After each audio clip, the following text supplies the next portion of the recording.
আসসালামু আলাইকুম। আশা করি সবাই আপনারা ভালো আছেন। আলহামদুলিল্লাহ আমিও অনেক, অনেক ভালো আছি। তো বৃষ্টি পেয়ে আসলে গাছগুলি কিন্তু খুব সুন্দর একবারে ফুল ফোটা শুরু হয়ে গেছে। আর গাছগুলা খুব সুন্দর পরিষ্কার। বৃষ্টি আসলে আসলে গাছের যে সৌন্দর্য সেটা আরো বেড়ে যায়।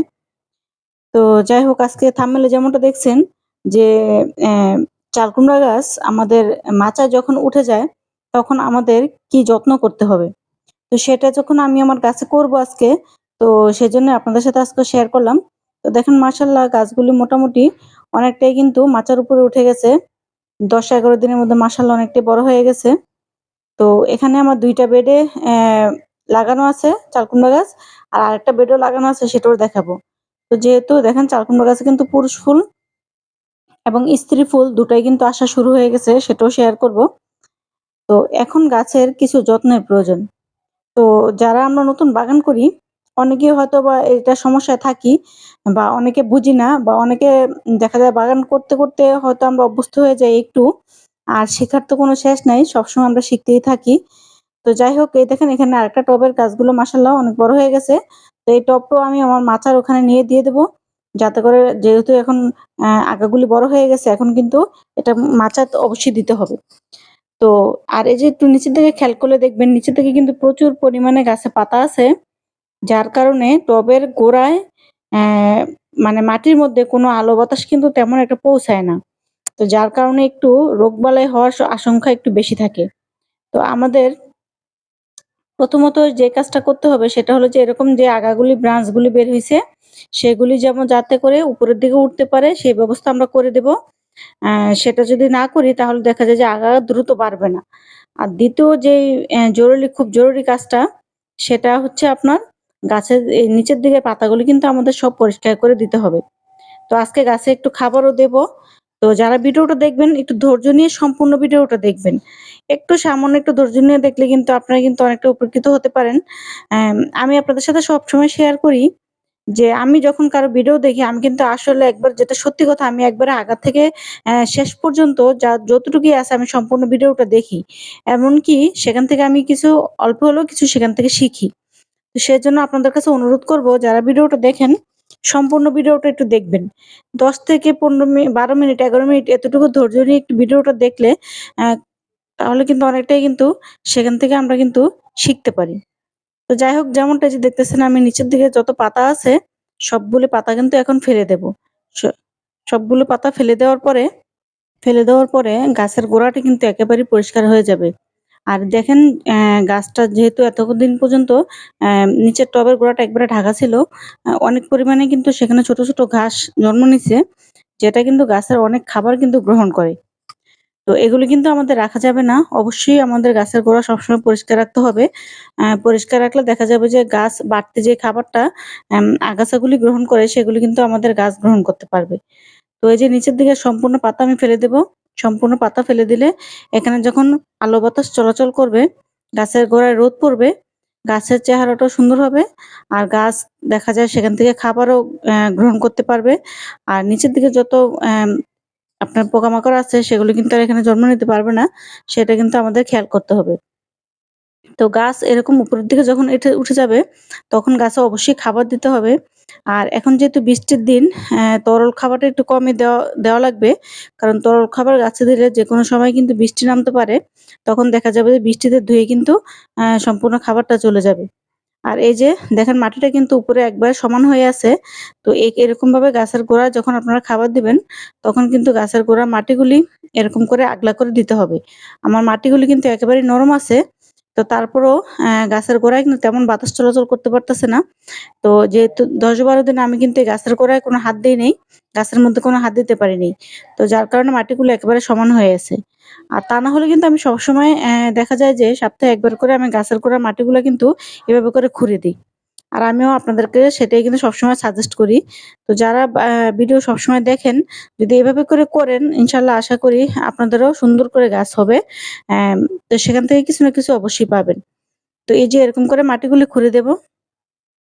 আসলে যেকোনো কিছুরই যত্ন একটু সঠিকভাবে যদি নেই, তাহলে কিন্তু দেখা যাবে যে সেখান থেকে অবশ্যই ফলন পাওয়া যায়।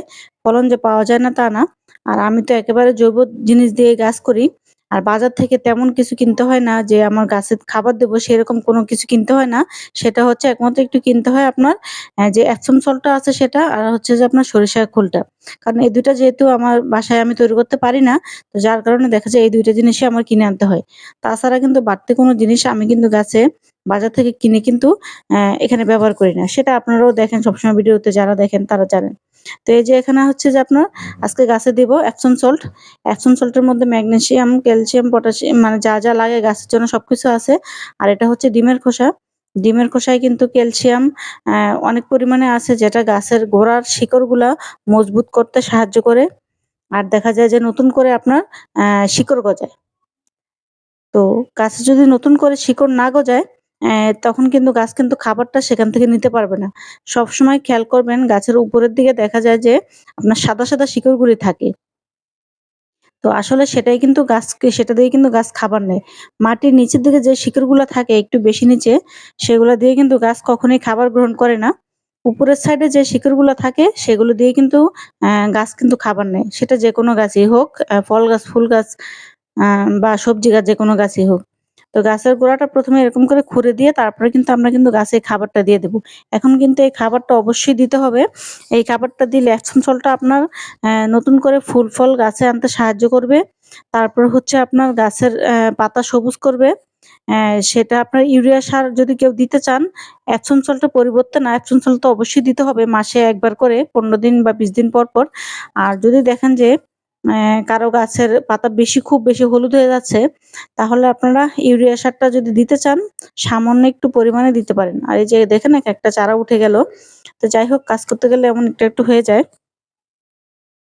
তো যাই হোক যেটা বলতেছিলাম যে আপনার এপসম সল্ট গাছের জন্য খুবই জরুরি একটা জিনিস। যখন দেখবেন গাছে ফুল আর ফল আসা শুরু হয়ে গেছে, পটাশ জাতীয় খাবার তো অবশ্যই দিবেন। এই সময় কিন্তু গাছে পটাশ জাতীয় খাবার অবশ্যই দিতে হবে। তার সাথে আপনারা এই যে অ্যাম এপসম সল্টটাও গাছে দিয়ে দিবেন।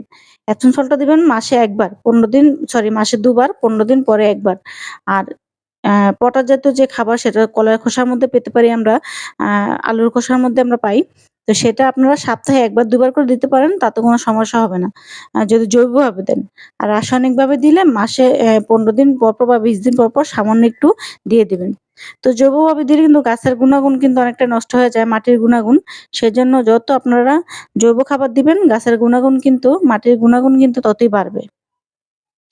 তো আবারও বলি ভিডিওটা যখন দেখবেন একটু ধৈর্য নিয়ে দেখবেন। সম্পূর্ণ ভিডিওটা কন্টিনিউ করবেন। কন্টিনিউ করলে দেখা যায় যে অনেক সময় অনেক কিছু প্রশ্ন করেন। আসলে সেটা একমাত্র হয় এই কারণেই যে আপনারা সম্পূর্ণ ভিডিওটা দেখেন না। একটু ধৈর্য নিয়ে দেখবেন। আসলে একটু ধৈর্য নিয়ে দেখলে তেমন কোনো ক্ষতি হয় না। কারণ যারা আমরা গাছকে ভালোবাসি, ভিডিওগুলা দেখি তো এজন্যই যাতে আমরা একটু কিছু শিখতে পারি, নতুন কিছু শিখতে পারি। আমি তো ১ম এই বললাম যে আমি অনেকের ভিডিও দেখি, দেখে অনেক কিছু শিখি। শুরুতেই তো আমি এরকম করে বাগান করতে পারতাম না। অনেক কিছু আমার ভুল হতো। এখনো অনেক কিছু ভুল হয়। অনেক কিছু সঠিকভাবে করতে পারি না। কিন্তু আবার দেখা যায় অনেক সময় খুব সুন্দর করে করতে পারি। তো সেটা কিন্তু আমিও কিন্তু অনেকের ভিডিও দেখি, সেটা দেখি। তো একটু ধৈর্য নিয়ে দেখলে কিন্তু আমাদের এই কাজগুলো কিন্তু আমার সহজ হয়ে যায়।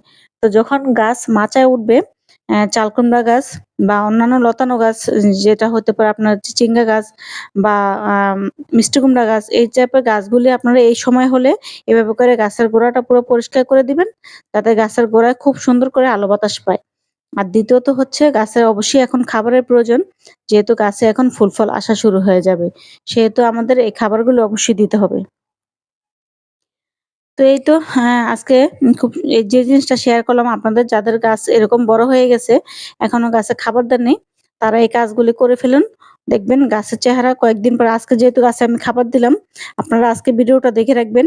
আর আজ থেকে প্রায় ৭ দিন পরে তখন আবার প্রতিদিন অবশ্য শেয়ার করব। তারপরে ৭ দিন পরে ভালো করে দেখবেন যে গাছের চেহারাটা কেমন হইছে। তো তখনই বুঝতে পারবেন যে এটার পার্থক্যটা কি। আর আজকে আমার যেই পাতাকপিটা ছিল, সেটা অবশ্য আর রাখবো না, বীজের জন্য রাখতে চাইছিলাম। তো বীজ কবে হবে না হবে তার জন্য আর রেখে দিব না। তো আজকে দেখা যায় যে এটা আজকে হারভেস্ট করেই ফেললাম। তো দেখেন রেখে দিলে কিন্তু যত্ন করলে বা একটু ধৈর্য ধরলে কিন্তু ফলন অবশ্যই পাওয়া যায়। ১ম অবস্থায় আমি যেগুলো উঠাইছি সেগুলো কিন্তু আরো সাইজে ছোট ছিল। আর এটা কিন্তু মাশাআল্লাহ মোটামুটি অনেকটাই বড় হইছে। আর আমি ভয়েসটা যখন দিতেছি তখন কিন্তু অলরেডি আমি এটা কেটে ফেলছি। তো তখন দেখলাম যে খুব সুন্দর করে অনেকটুকুই কিন্তু হইছে। ভিতরে অনেকটাই শক্ত। তো যাই হোক আপুর ভিডিওটা কেমন লাগলো জানাবেন। যদি ভালো লেগে থাকে তাহলে সবাই লাইক, কমেন্ট, শেয়ার করে পাশে থাকবেন। অ্যা আমার নতুন বন্ধু যারা আছেন চ্যানেলটা সাবস্ক্রাইব করে দিবেন। একটু বেশি, বেশি করে শেয়ার করবেন। আর একটু ধৈর্য নিয়ে কষ্ট করে ভিডিওটা সম্পূর্ণ দেখবেন। আসলে কি সম্পূর্ণ ভিডিওটা দেখলে একটু ভালো লাগে।